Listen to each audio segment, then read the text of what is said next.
కానీ తీరా చీరలు పంచే సందర్భం వచ్చినప్పుడు ఆ చీరల్ని చూస్తే అవి చేనేత చీరలు కాదు, అవి సిరిసిల్లలో తయారు చేసినవి కావు, అవి సూరత్ నుంచి తెచ్చిన చీరలు, పాలిస్టర్ చీరలు.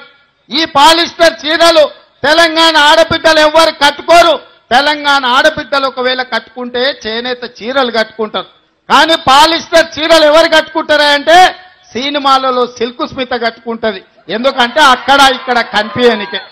ఇవాళ అట్లాంటి చీరలను ఇవాళ పాలిస్టర్ చీరల్ని సూరత్ నుంచి తెచ్చి పేదలకు అందించి ఈరోజు సిరిసిల్ల చేనేత కార్మికుల కడుపు కొట్టి కమిషన్లకు కక్కుర్తిపడి మీ పేరు మీద వ్యాపారం చేసి 150 కోట్ల రూపాయల కమిషన్ కొట్టిన నీచమైన చరిత్ర ఈ కేటీఆర్ది, కేసీఆర్ కుటుంబాందని చెప్పి ఈ సందర్భంగా చెప్పక తప్పదు.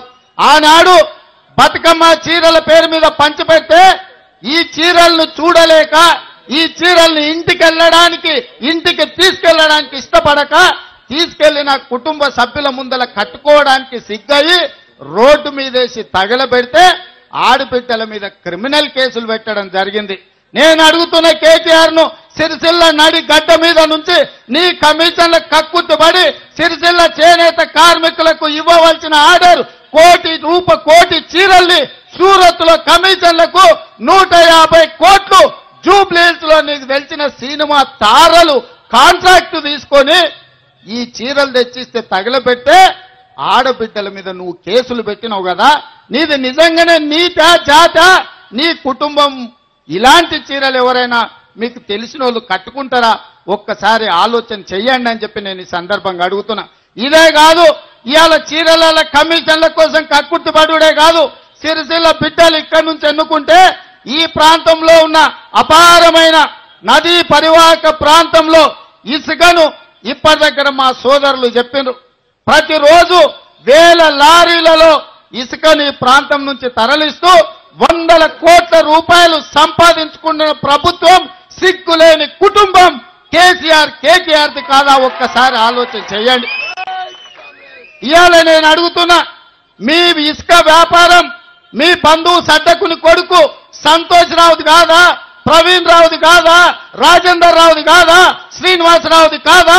వీళ్ళందరినీ బంధువులు కాదా అని చెప్పి ఈ వేదిక మీద నుంచి కేటీఆర్ ను నేను అడుగుతున్నా. ఇవాళ ఖనిజ శాఖ మంత్రి మన హరీష్ రావు నుంచి కేటీఆర్ గుంజుకున్నాడు. ఎందుకు గుంజుకున్నాడా? హరీష్ రావు గారి దగ్గర ఉంటే 100 కోట్ల రూపాయల ఆదాయం అల్లుడికి వస్తే కొడుకు పోయి పంచాయతీ పెడితే అల్లుడి నుంచి గుంజుకొని ఆ శాఖ కొడుక్కిచ్చాడు.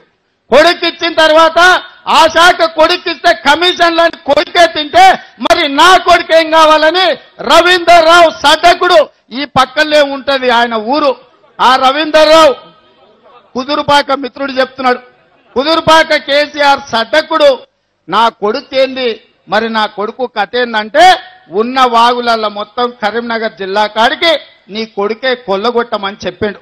ఇవాళ సంతోష్ రావు కంపెనీ గోల్డ్ మైన్ మినరల్స్ పేరు మీద ఈ కరీంనగర్ జిల్లాలో, ఉమ్మడి జిల్లాలో వేల లారీలతోని సంవత్సరం మొత్తం 100 కోట్ల రూపాయలు ఇసుక మీద కొల్లగొడుతుంటే ఇవాళ కేసులు పెట్టాల్సింది పోయి శబాష్ సడ్డకుని కొడుక సంతోషు, నువ్వు బాగా సంపాదించుకున్నావు, నువ్వు ఇక్కడ కాదు నువ్వు ఢిల్లీకి రావాలి నాతో పాటు అని ఆయనకు రాజ్యసభ ఇస్తున్నాడంట. ఇవాళ సంతోష్ రావు ఎన్నడన్న తెలంగాణ ఉద్యమంలో ఉన్నాడా? ఉద్యమంలో ఉన్నోళ్ళ టికెట్లు ఆయన ముహూర్తం పెట్టిన మృత్యుంజయం పంతులు గారు ఇక్కడ మన దగ్గరనే ఉన్నారు. అక్కడ ఉన్నంతసేపు ఆయన ఇంట్లో పెట్టుకున్నాడు, ఇంటి మీద రూమ్ ఇచ్చిండు, అన్ని ఇచ్చాడు. అక్కడిని తీరిన తర్వాత అయ్యగారును బయటికి పంపించాడు, అల్లుని బయటికి పంపించాడు, అన్నబిడ్డని బయటికి పంపించాడు. అందరూ ఇన్నే ఉన్నారు. వీళ్ళందరినీ చూస్తుంటే కేసీఆర్ బాధితుల సంఘం పెట్టుకున్నట్టుంది. ఏంటండి వీడియో నచ్చిందా? అయితే ఓ లైక్ వేసుకోండి, లేదంటే ఓ కామెంట్ చేయండి. ఎప్పటికప్పుడు మా వీడియోస్ చూడాలంటే సబ్స్క్రైబ్ చేసుకోండి.